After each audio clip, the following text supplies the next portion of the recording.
Lorsque je fais un GIF, il y a parfois une histoire, une micro-histoire, un début, une fin. Et souvent, ce que je cherche à côté de ça, c'est aussi la boucle parfaite. C'est-à-dire qu'en fin de compte, euh, c'est un peu une sorte de mouvement perpétuel. C'est ça qui est difficile parfois à trouver, mais quand on le trouve, il y a une vraie satisfaction. C'est une sorte de mécanique parfaite qui va boucler sur elle-même, quelle que soit la durée du GIF. Ça peut être 1 seconde, 2 secondes, 3 secondes, mais ça n'a pas de début, ça n'a pas de fin. C'est assez troublant et c'est assez chouette d'arriver à ce résultat. Je m'appelle Nicolas Monterrat et j'aime bien m'appeler un artisan du GIF. Au tout début, quand j'ai voulu commencer à publier des GIFs, j'ai cherché une plateforme. Et c'était il y a 5-6 ans, je tombe sur Tumblr, je vois un site de microblogging, et puis je commence à publier, je me dis mais c'est hyper simple. Et j'ai trouvé en Tumblr le site absolument parfait. Et il y a un truc hyper important sur Tumblr, ce sont des gens qui parlent des autres en permanence.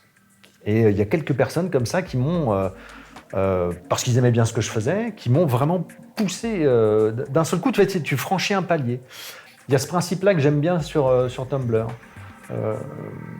Qu'en fin de compte, on prend chacun un peu soin des autres et on peut s'entraider, on peut faire connaître le travail génial des gens en s'entraidant.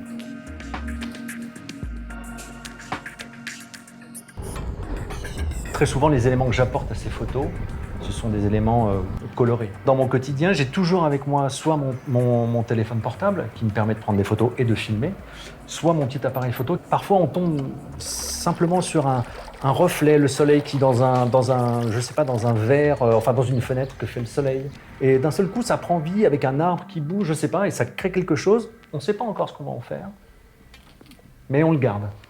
Et c'est un peu comme les photos. Souvent, je collecte beaucoup de photos. Je sais qu'il y a quelque chose, mais je ne sais pas encore quoi. Je n'ai pas encore réussi à rapprocher les deux. C'est-à-dire ce que je fais moi de mon côté, les images que je tourne ou que je prends, et les images que je peux voir et que j'ai envie de travailler.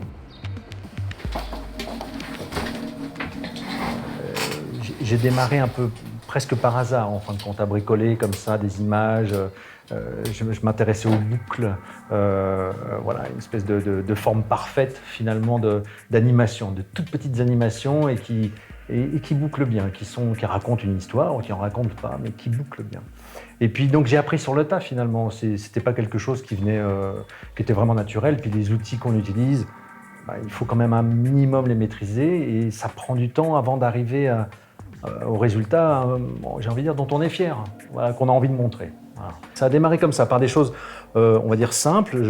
J'avais envie j'aime beaucoup l'animation, donc j'avais envie d'en faire un petit peu. Et puis, c'est en forgeant que je suis devenu forgeron, en gifant que je suis devenu gifeur, en fait. Voilà. Pour moi, le gif est assez fascinant dans la mesure où il vit toujours. Tu vois, tu vas changer de page, tu vas fermer ton ordinateur, mais le GIF, il existe toujours. La boucle, elle est là, elle continue toujours. Quelque part sur un serveur, sur Internet, elle est là. C'est un côté dingue. Tu vois, c'est pas une vidéo où il faut appuyer sur play. Non, non.